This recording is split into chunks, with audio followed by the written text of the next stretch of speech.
ದೇವೇಗೌಡರು ಕಟ್ಟಿದ ಪಾರ್ಟಿ ಅಲ್ಲ ಅದು, JDS. ಅಲ್ಲೇ ರಾಮಕೃಷ್ಣ ಹೆಗಡೆ ಅವರಿದ್ದಾರೆ, ಚಂದ್ರಶೇಖರ್ ಅವರಿದ್ದಾರೆ, ಹಿಂದಿನ ಪ್ರಧಾನಿ, ಅನೇಕರು ಒಳ್ಳೊಳ್ಳೆ ನಾಯಕರಿದ್ದಾರೆ. ಅವತ್ತು ಬೊಮ್ಮಾಯಿ ಅವರಿದ್ದಾರೆ, ಇವರ ತಂದೆಯವರು, ಈಗಿದ್ದವ್ರ ತಂದೆಯವರು, ಇಂಥವರೆಲ್ಲ ಮಹಾನ್ ಘಟನೆಗಳು ಅವತ್ತು ಥರ್ಡ್ ಫ್ರಂಟ್ ಮಾಡಿದ್ರು. ಅದರಾಗ ಹುಟ್ಕೊಂಡಂಥದ್ದು ಅದನ್ನು ಹಾಗೂ ಎಲ್ಲರೂ ಬದಿಗೆ ಸೇರಿಸಿ ನಮ್ಮ ದೇವೇಗೌಡರು ತಮ್ಮ ಇಟ್ಕೊಂಡು ಇವತ್ತು ಕೊನೆ ಹಂತಕ್ಕೆ ಬಂದಂಥದ್ದು. ಇವತ್ತು ಮೋಸ್ಟ್ಲಿ ಕೊನೆ ಆದರೂ ಆಗ್ಬೋದು, ಹೇಳಕ್ಕೆ ಸಾಧ್ಯ ಇಲ್ಲ. ಯಾಕಂದರೆ ಇವತ್ತು ಅಪ್ಪ ಮಕ್ಕಳ ಪಕ್ಷ ಉಳಿದದು. ಮುಂದೆ ಈಗ KJP ನೋಡಿದ್ದೀರಿ ನೀವು, ಅದು ಕಟ್ಟಿ BJPಗೆ ಎಷ್ಟು ಹೊಡೆದು ಬಿತ್ತು ಅಂತೇಳಿ. ಅಂದರೆ ಕರ್ನಾಟಕದ ಮಟ್ಟಿಗೆ ಇನ್ನೊಂದು ಮೂರನೇ ಪಕ್ಷ ಹುಡ್ಕೊಳ್ಳೋದು ಭಾಳ ಕಷ್ಟ, ಉಳಿದು ಭಾಳ ಕಷ್ಟ. ಅಂಥ ಪ್ರಸಂಗದಲ್ಲೇ ಇವರು ಮೂರನೇ ಪಾರ್ಟಿ ಕಟ್ತಾ ಇದ್ದೀನಿ, ನನಗೆಲ್ಲ ಸಪೋರ್ಟ್ ಬರ್ತಾಯಿದೆ, ಮಂದಿ ದುಡ್ಡು ಕೊಡ್ಲಿಕ್ಕೆ ಮುಂದೆ ಬರ್ತಾ ಇದ್ದಾರೆ, ಏನು ಹೋದಲ್ಲೆಲ್ಲ 1-2 ಮಾತುಗಳವು.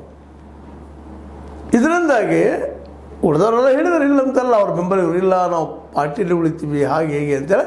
ಆದರೆ ಈ ಮಾತನ್ನು ನಮ್ಮ ಯತ್ನಾಳರು ಹೇಳ್ತಾ ಇಲ್ಲ. ಇವರು ಅಂದರು ಪಾರ್ಟಿಯಲ್ಲಿ ಉಳಿತಾನಂದ್ರೆ ಆ ದಿನ ಹೋದಂಗೆ ಮಾತು ಬದಲಾಯಿಸ್ತಾ ಇದ್ದಾರೆ. ಇವತ್ತಿಗೆ ಅವರು ಸ್ಟಿಕಪ್ ಆಗಿದ್ದಾರೆ, ಇಲ್ಲ ವಿಜಯೇಂದ್ರ ಅಧ್ಯಕ್ಷನ ಮಾಡುವಾಗಿಲ್ಲ. ಆದರೆ BJP ಆಲ್ರೆಡಿ ಯತ್ನಾಳರನ್ನು ಹೊರಗೆ ಹಾಕಿ ಒಂದು ರೀತಿ ಕ್ರಿಪಲ್ ಅಂದರೆ ಕುಂಟಾಗ್ಯದ. ಈಗಾಗಲೇ ಕಾಲಿಗೆ ದೊಡ್ಡ ಪೆಟ್ಟು ಬಿದ್ದಿದೆ.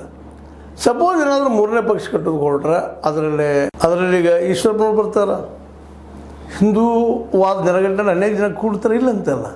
ಆದರೆ ಒಂದು ಶಕ್ತಿ ಆಗ್ತದನ, ಅದು ಕಾಂಗ್ರೆಸ್ಗೆ ಶೆಟ್ಟು ಹಿಡಿಯುವಂಥ ಒಂದು ಪಕ್ಷ ಆಗ್ತದನ. ಅದ್ರ ಜೊತೆಗೆ ಈ 8 ಜನ ಇದ್ದಾರೆ BJPಯಲ್ಲಿ, ಇವ್ರು ಬಿಟ್ಟು ಬರ್ತಾರಾ? ರಮೇಶ್ ಜಾರಕಿಹೊಳಿ ಬಂದರೂ ಬರ್ಬೋದು, ಇಲ್ಲಂತಲ್ಲ. ಯಾಕಂತಂದರೆ ಕಾಂಗ್ರೆಸ್ಗಿಂತ ಅವ್ರ ಬಾಗಿಲು ಬಂದಂಗೆ ಆಗ್ಯದ. ಯಾಕಂದ್ರೆ DKC ಅವರು ಇದ್ದಾರೆ, ಅಲ್ಲಿ DKC ಮತ್ತು ಸತೀಶ್ ಅವ್ರ ತಿಕ್ಕಾಟ ನಡೀತಾ ಇದೆ. ಅವ್ರು ಬರೋ ಸಾಧ್ಯತೆಗಳು ಕಡಿಮೆ, JDSಗೂ ಹೋಗೋ ಸಾಧ್ಯತೆಗಳು ಕಡಿಮೆ ಅಂದಾಗ ಯತ್ನಾಳರಿಗೆ ಅವ್ರು ಸಪೋರ್ಟ್ ಮಾಡ್ತಾರೆ ಆರ್ಥಿಕವಾಗಿ ಆ ಪಾರ್ಟಿ ಕಟ್ಟೋದಕ್ಕೆ. ನೋಡ್ಬೇಕು ಯಾರು ಬರಲು ಭವಿಷ್ಯದಲ್ಲಿ ಏನದಂತೇಳಿ. ಆದರೆ ಯತ್ನಾಳರು ಇವತ್ತು ಎಲ್ಲರ ಕಡೆ ಜನಜಾಗೃತಿ ಮಾಡ್ತಾ ಇದ್ದೀನಿ, ನಾನು ಭೇಟಿ ಆಗ್ತಾ ಇದ್ದೀನಿ, ಮಾತಾಡಿಸ್ತಾ ಇದ್ದೀನಿ, ಎಲ್ಲರೂ ಒಲವು ತೋರಿಸ್ತಾ ಇದ್ದಾರೆ.